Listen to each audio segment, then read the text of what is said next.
First, live, local. This is First Alert Weather Extra. Well, good evening. Welcome to our First Alert Weather Extra show. I'm meteorologist Peyton Major, joined by meteorologist Camilla Ortiz. Hello. Look, you blend in with the background a bit with your pants. I know. Didn't even plan that. It's funny because it's honestly a pretty red background. Things on TV are weird like that. Okay, so let's talk about the forecast today. We basically are just talking sunshine for the next few days, which is nice. But Memorial Day weekend is upon us. You do Big anything? forecast. I mean, I have Memorial Day off, which is kind of nice. So yeah, I don't know. We'll have to figure out something to do. No crazy road trips or anything. No, we're definitely staying local. Yeah. Yeah, I know. I feel the same way. But you know, it's nice when people leave too, because it's quieter. Yeah. All right, cooler next week, and then something I'm really gonna nerd out with. Oh, Camilla's already gotten a preview of this. We are going deep into tropical outlook. Yeah, the hurricane outlook. Peyton was very excited about this. Yes. So yeah, if you love hurricanes, definitely stick around for that. Definitely. All right, well, let's get into the forecast, shall we? All right, let's do it. So first up, I've got a time lapse here from our Rivermark Community Credit Union camera. Shortly, I know it'll come up. Yep. It takes a while to flip back between machines and everything, so hopefully we can get that pulled up here. There it is. So lots of blue sky today. Also could see the contrails, which is nice. I think I might have hit my, let's see if we can go back. There we go. That's what I wanted to show. I was like, wait a minute. Yeah, so blue skies, sunshine. It was another warm afternoon for us here in the metro area, and it's really cool when you can see the contrails so clearly. All right, so 82 is where we ended up. Actually, a couple degrees warmer than I thought. I think I had 80 for the forecast for today, but low 80s for Portland and Salem and Eugene. Out along the coast, quite a bit cooler. They stayed under the gray today, 50s and 60s there, and then it looks like low 80s for Central Oregon. All right, so Memorial Day weekend forecast looks like this. I cooled down Saturday, I think a degree, and then warmed up Sunday a degree. So we'll see. It kind of depends as far as tomorrow's high temperature on how quickly those clouds clear. So morning clouds, afternoon sunshine. A little warmer Sunday under thin high clouds, so close to 80. And then Memorial Day itself, don't panic, but we do have some cool showers moving through. A little breezy, of course, as that front punches through, and that will drop us into the mid-60s. So here's a look at that. Let's check out the system that's dropping south. Really, the timing of it hasn't changed much, I've noticed, over the last several days of checking out the models. So at some point, we see the gustier winds and the showers, I think closer to late morning, maybe lunchtime for us in Portland, but we'll get better timing over the next 24 hours here. That system continues to work its way through. Tuesday, that's paused at noon there, and then by Wednesday, the center of it is east of the Cascades. We might see a sprinkle there in the morning, but then I think we're turning dry. So here's a quick look at some of the precipitation here. So blue is about a ½ inch, so that's what we're looking at for the I-5 corridor. Big change in temperatures, of course, going from around 80 degrees to the 60s. So that's going to be pretty dramatic. So here's another look. This is our Euro model indicating we maybe could see around a ¼ inch of rain in Portland, closer to a ½ inch potentially along the coast. And then we'll keep adding more on Tuesday. We're still tracking the possibility of some heavier showers, some thunder showers. So notice those coastal locations, some bump to an inch plus. So we'll see what happens. I don't think we're going to get very much in the western valleys. As far as the wind goes, things will turn breezy, kind of going calm on Sunday, and then there you go, right before that front comes through, that strong southerly wind pushing those wind gusts to 30 to maybe even 40 miles per hour along the coast, and then we'll see similar gusts inland a little bit later in the morning. All right, so graph forecast model here. You can see tomorrow we'll be starting gray. Most locations, I would say, west of the Cascades, but especially the coast, and then those clouds slowly clear throughout the day. We get to the mid-70s, so a really nice start to the holiday weekend. Sunday, we see more of those thin high clouds filtering through. Going to be breezy once again for the central and east end of the gorge. And then there you go. There's that system. First raindrops may be getting to the north coast early Monday morning, 6 a.m. there. It pushes inland.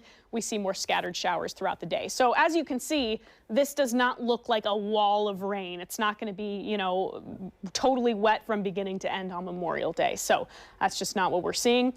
We are still tracking the possibility for some rumbles of thunder, some heavier showers on Tuesday. I mean, this is pretty pathetic, right? Let's be honest. Very low thunderstorm energy here, but we see some patches of it popping up Tuesday afternoon. So we're watching that closely. All right, and finally, here's our 7-day forecast. So 2 more dry days, and then we're wet for at least 2 days, maybe lingering into early Wednesday too. Staying in the 60s though, and then drying back out Thursday and Friday with temperatures in the low 70s, which is average for this time of year. So not too shabby. And Peyton, you know, we do get a mix, right, of, you know, warm, showery weather. That's pretty typical for us this time of year around Memorial Day, right? Right, yeah. I know, and you're going to hear it all over. Unofficial start to summer, but for not us, really for not us. really. Yeah, I think that's more so the case for in the Midwest where I'm from. I would hear that all the time, and yeah, we could get some really hot weather. But here it's a little more mixed. Right. Seems to be. And you know, a lot of schools actually get out in Memorial Day weekend time frame. For us, obviously, it's not till mid to late June. Right. But yeah. Did you get out of school early? Yeah, I think it was by early June. Nice. Yeah, yeah. I always wonder what that would be like. I remember in Arizona, people would start school in early August, and I was like, whoa. Whoa. This is peak summer. Yeah, that does seem very early. Dang. But, you know, there's nothing else to do when it's 120 outside. Okay, well, let's talk hurricane season. If you are, you know, a tropical nerd like me, been really anxiously awaiting NOAA's forecast. Colorado State University released theirs, I want to say early April. And they're always first to jump the gun, and they only do a forecast for the Atlantic Ocean. And I want to talk about the Pacific a little later, because I think that's the more interesting forecast for this year. But, you know, the Atlantic stuff is what we mostly hear about. A slightly below normal forecast from NOAA, 8 to 14 named storms, and then 3 to 6 hurricanes. We'll talk about what qualifies a named storm versus a hurricane. And then a major hurricane is a category 3, 4, or 5. I used to say category 3 and above, and then remember that trend that went over like a category 6 hurricane and it blew up? Oh, yeah. Yeah, people are trying to make a category 6. That's not a thing. It's not a thing. No, it's not. Stops at 5.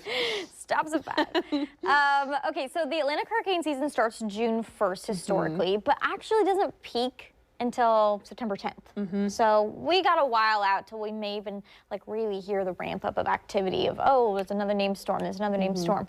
That usually doesn't happen till later summer. But the Pacific hurricane season started May 15th. So we're in it. And that also goes to November 30th. And you're more of a tropical storm nerd than me, so maybe you'll know the answer to this.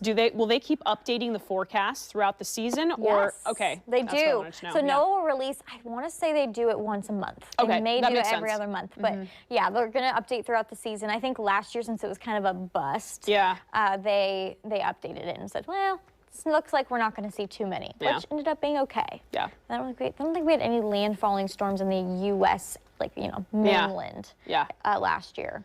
Okay, this is the Pacific forecast, above normal, and you can see the difference here, right? 15 to 22 named storms, 9 to 14 hurricanes, and then just under 10 major hurricanes is their forecast. So, whew, that's a doozy. Yeah. That's going to be a lot of names. Elephant in the room, you're thinking, why is this Pacific Northwest girl so obsessed with the tropicals? I don't know. I just always love hurricanes. We don't get them, no. Yeah. But when I worked in Virginia, we got Helene. And so that was pretty crazy for a tropical nerd. So yeah, really warm water down here. I think the red indicates 80 degrees, darker red's 85. Pink is 90. So imagine, you know, going to the coast in Miami right now. Just jumping in. Taking a dip in the hot tub. Just a little 90-degree water right there. Jeez. That'd be so nice. But yeah, over, you know, in our local pool, storms are just going to die quickly. If they go up kind of in this region, of course, this is right now's temperature. So if we go throughout the summer, this red line may lift a bit, but we're still not going to see that. I think in Arizona and even Southern California, there's been a few dying storms, like remnant moisture that has made it up there. We should not get any of that. It's just going to fizzle out. It's interesting, too, looking at this map, too, because I think most people don't even assume that you'd think Southern California, but like that water temperature gets cold pretty far south in terms of latitude, which is kind of interesting. So yeah, we are very protected way up in the Pacific Northwest. A lot of cold water between us and where all the action is.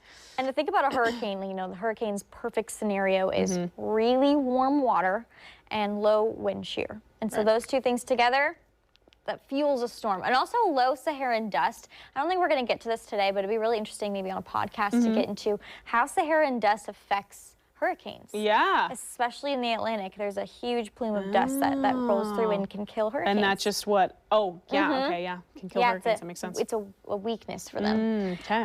Yeah, so it stretches all the way even to the Hawaiian Islands. Wanted to show that as well. All right, so sea surface temperatures locally, we're going to get humbled real quick after talking about 90-degree waters. Even in the summer, our local ocean, 50 to 60 degrees. Here, yeah. Lame. Look at it now. We're right around 50. Oh, yeah. Still there quite in the southern chilly. coastline and the mid-50s Yeah. up near Astoria. So that's typical.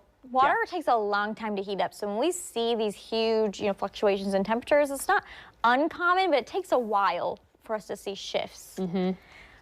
My favorite thing is the storm names. Yes. They're fun. It's fun to see these lists come out. Yeah. What's your favorite on the list I here? always love Dolly because I know we'll probably get there if we get a named storm named Dolly. And this is just the Atlantic, by the way. Yeah. And then we can make a meme with Dolly Parton as the hurricane, right? Oh, yes. That's the internet potential. The internet You're always social thinking. potential with Nice. Dolly Parton, riding in storm. Nice. What about you? I like Nana. I'm just now noticing yeah, Nana. that's cute. That's adorable. I know. Maybe a sleeper, you know what I mean? It'd be funny to have like a sweet Nana be like a Nana. crazy storm or something. Yes. And Leah's lit up, by the way, just, I don't know if you could tell, but a little bit, because that is new on this list of names.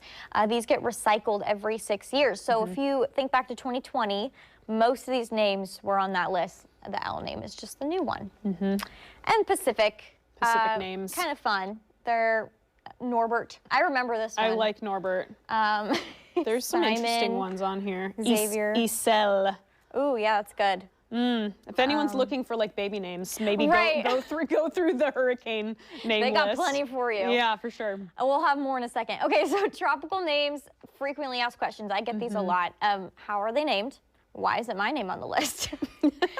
And what happens when all the names are used? So they're named because the World Meteorological Organization started to identify storms by random names starting in the 1950s. They used to be called after where they were hit. So you'll see a lot of, especially the deadliest storms in history when we didn't have very good warning systems in the early 1900s.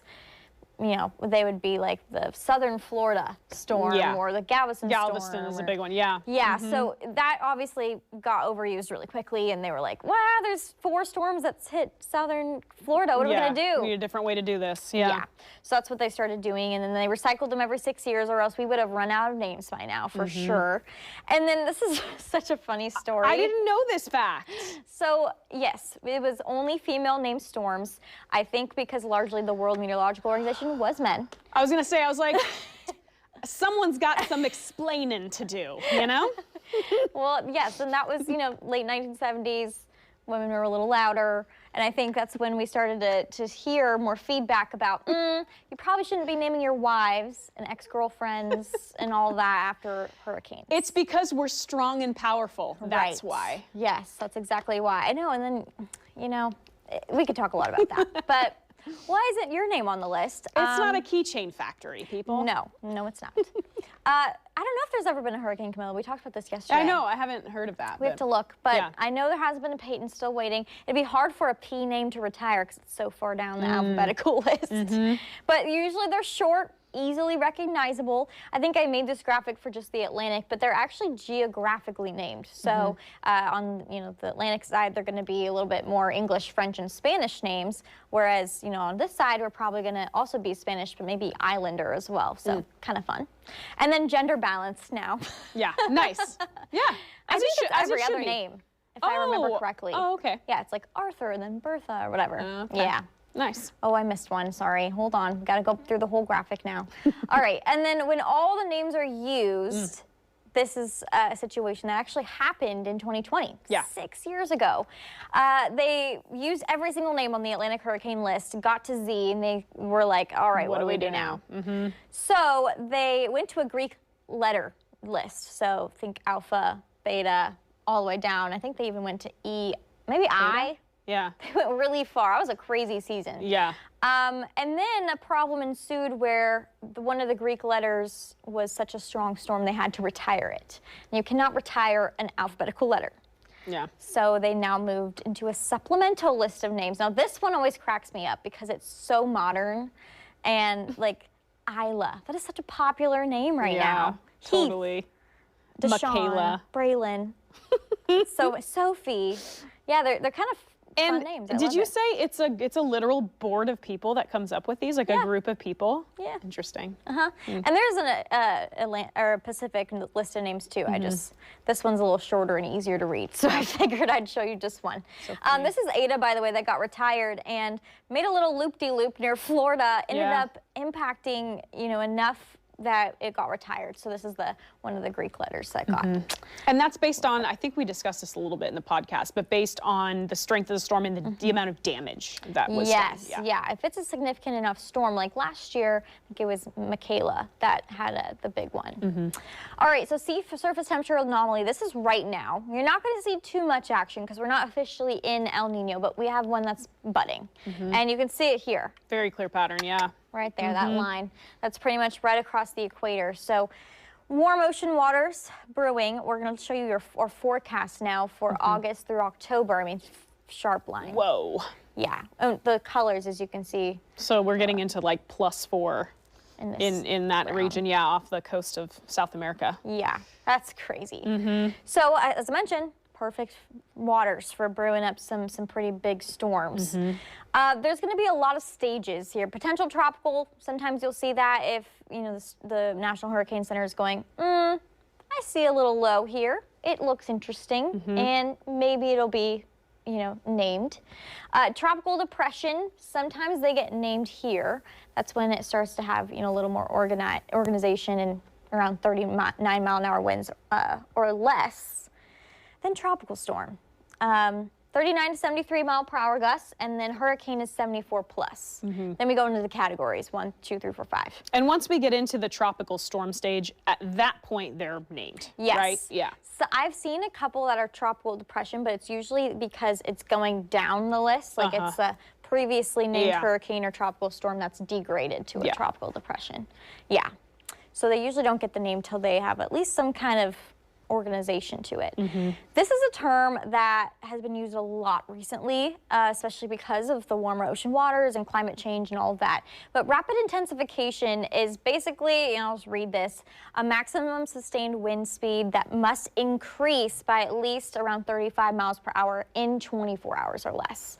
So when we looked at that last graphic and you saw the intensity and the timeline of what these storms can get to, I mean, it can happen really fast. This was this 2024. Milton in 24 hours increased 90 miles per hour. So it went from category 1 to category 5. Yeah. That can happen when we get into really warm waters. And then Milton was also retired.